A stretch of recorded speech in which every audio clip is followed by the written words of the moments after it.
नमस्कार साथियों, स्वागत है आप सभी का आज की एक नए वीडियो में। आज हम लोग प्रश्नावली 2.2 बहुपद की प्रश्नावली 2.2 को देखेंगे। ठीक है, तो 2.2 में यूज होने वाले उपयोग होने वाले जितने भी फॉर्मूले हैं मैं आपको 2 मिनट में समझाता हूं लिख करके, और उसके बाद प्रश्नावली 2.2 में हम लोग चलेंगे। इससे पहले मैंने प्रश्नावली 2.1 का वीडियो बना करके दे दिया था, अगर आप नहीं देखे हों तो इसके डिस्क्रिप्शन में भी आप जा कर के देख सकते हैं, वहाँ लिंक दिया हुआ है या फिर चैनल पे उपलब्ध है।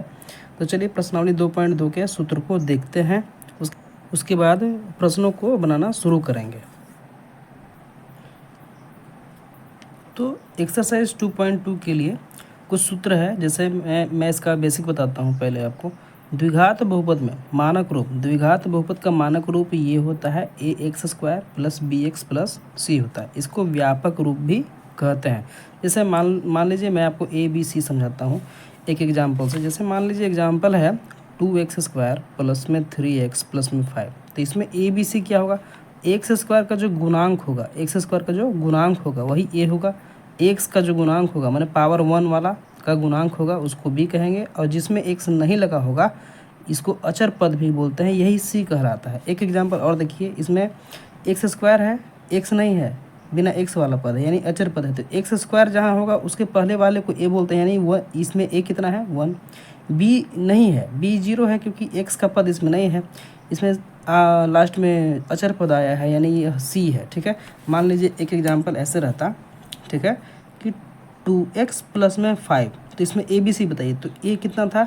a इसमें 0 है क्योंकि x² वाला पद ही नहीं है, इसमें x² नहीं रहेगा, जो नहीं रहेगा उसका मान 0 होगा। ठीक है, b यानी b बोलते हैं पावर 1 वाला। तो पावर 1 वाला तो है ही। ठीक है, x यानी x का गुणांक कितना है 2, और c कितना आपका यहाँ से प्राप्त होगा 5।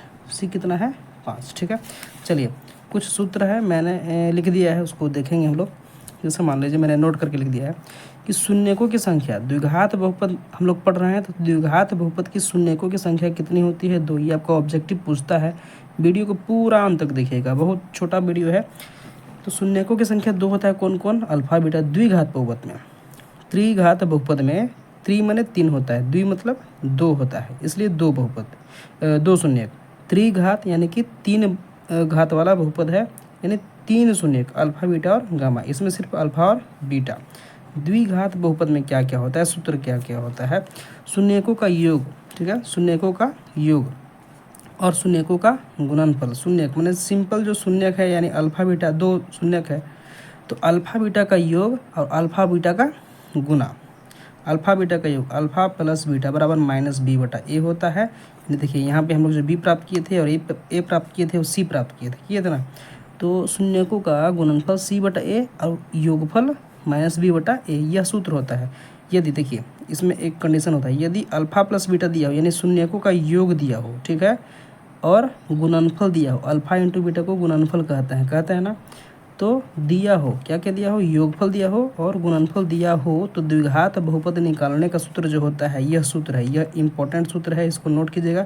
वैसे आप पूरा नोट दैट को नोट कीजिएगा, आपके एग्ज़ाम में मतलब इससे ऑब्जेक्टिव क्वेश्चन बनते ही बनते हैं। इसके आधार पे हम लोग आज 2.2 प्रश्नावली को पूरा हल कर लेंगे। ठीक है, मैं आपको कुछ एग्जाम्पल यहाँ पे लेता हूँ। जैसे मान लीजिए इस फॉर्मूला पे बैठाने का एग्जाम्पल एक है। जैसे मान लीजिए कैसे बैठा करके हम लोग निकाल सकते हैं द्विघात बहुपद।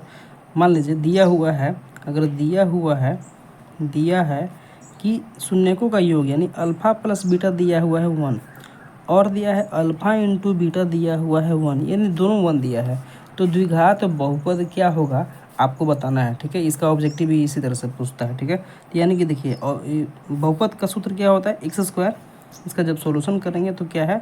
x² minus alpha plus beta into x plus alpha into beta बराबर 0, यानी कि अल्फ़ा प्लस बीटा की जगह 1 बैठा देना है। अब अल्फ़ा इंटू बीटा की जगह भी 1 दिया है, अगर 1 और 2 देते तो यहाँ पे 2 बैठाते हैं। मतलब जो भी मान दिया हो आपको उसके जगह पे बैठाना है। तो x² माइनस 1x प्लस में 1 बराबर में जीरो, इस समीकरण प्राप्त करने के लिए, ठीक है, क्या है, समीकरण प्राप्त करने के लिए, जीरो जो होता है समीकरण प्राप्त करने के लिए, बहुपद आपको यहीं तक, ठीक है, बहुपद में बराबर नहीं लगता है, ठीक है, समीकरण में बराबर लगता है।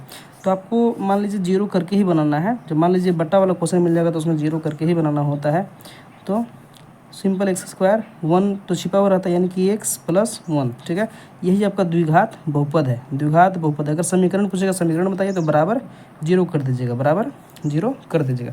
तो उम्मीद करते हैं कि आपको समझ में आया होगा। अगर समझ में आया है तो एक लाइक ज़रूर कीजिएगा, और वीडियो ज़्यादा लंबा ना हो जाए इसके लिए मैंने इसका 2.2 का क्वेश्चन जो है अगले पार्ट में लाया है, उसको देखिएगा, ठीक है। ये पार्ट 1 है 2.2 का, पार्ट 2 देखिएगा, उसमें सारा क्वेश्चन हल करके मैंने दिखा दिया है। धन्यवाद।